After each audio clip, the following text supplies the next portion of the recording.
Magandang gabi po sa lahat, Luzon, Visayas, Mindanao po, kung saan kayong panig ng mundo. Nagbabalik po tayo rito sa aking YouTube channel. Maraming salamat po sa nanonood ng ating YouTube channel, dito sa ating, tsaka dun sa aking FB page. Ayan po. At pakipindot naman po, naglalambing, pakipindot naman po ang ating notification bell and subscribe po para ma-update kayo dito sa aking gagawin pang mga latest na video po. Umpisahan natin ang pagtalakay po rito dito sa ating harap na may barya. Ayan. Barya, BSP po. Yung wala ng halaga. 5 centimos. Ayan po.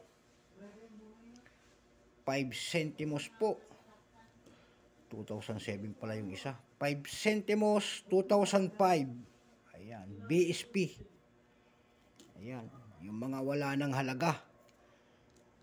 Yung wala ng halaga. Pero hindi nila alam, pagdating ng araw, ito po ay nagkakaroon ng halaga.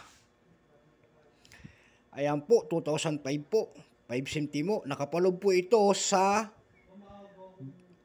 BSP series. Ayan po, bago tayo magsimula, talakayin po, kilalanin muna natin, issue Philippines, period, Republic, 1946, up to date. Type po, standard circulation coins, years 1995 hanggang 2017. Value, 5 centimos. Currency, piso, 1967, up to date. Composition, copper-plated steel. Ayan, mga magnet. Subukan na naman natin magnetin, mga kapatid. Ayan. Ayan po, dumikit sa ating magnet. Ayan, dumikit sa ating magnet. May bigat po itong 1.9 grams. Ayan po. May haba po itong 15.5 mm. May kapal po na 1.52 mm. Shape round with a round hole. Ayan po. Orientation po nito ay middle alignment number N-1684. Reference number KM-268. Bangko Sentral po yung nasa kanyang likod ng Pilipinas. Ayan po. At saka yung date po, itinatag ang ating paggawa ng baryang yan, 1993. Ayan po. Kung tawagin po yan, yung 2005 na ito ay smaller script in both side. Ayan po. 12% po yung ginawa ng Bangko Sentral nito, yung 2005 na ito. Mahirap nang bumuo ng mga set nito. Ang hirap hanapin. Ayan po. 2012 po, 12% po ang inilabas. Percentage lang at wala namang inilalabas kung ilang piraso pa.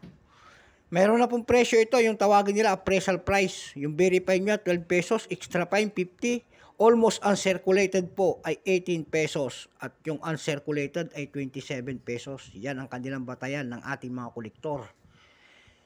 Yan. 5 batayan po, 6 pala.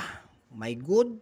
Ayan. Sasabihin ko ulit, fine, very fine, extra fine, almost uncirculated, at saka uncirculated po. Ayan. At magandang gabi po sa ating mga kolektor dyan. Ngayon, dumako naman tayo doon sa ating mga price.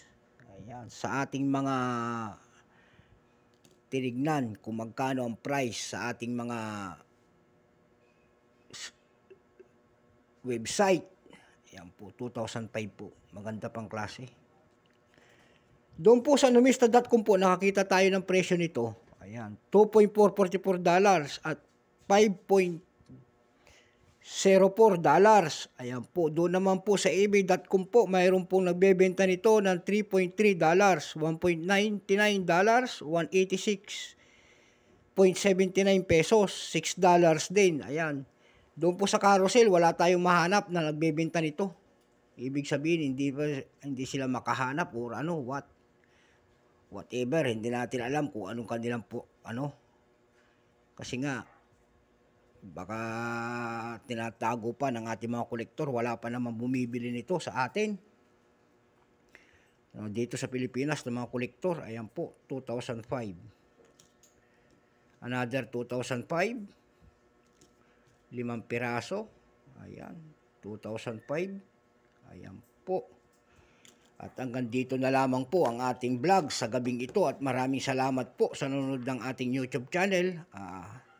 Doon sa ating mga Ilocano dyan, napintas ng Rabiyo amin. At sa Pangasinan, Santo sa Labid si kayo namin. Ayan po. At hanggang dito na lamang po ang ating vlog. Keep safe po sa lahat.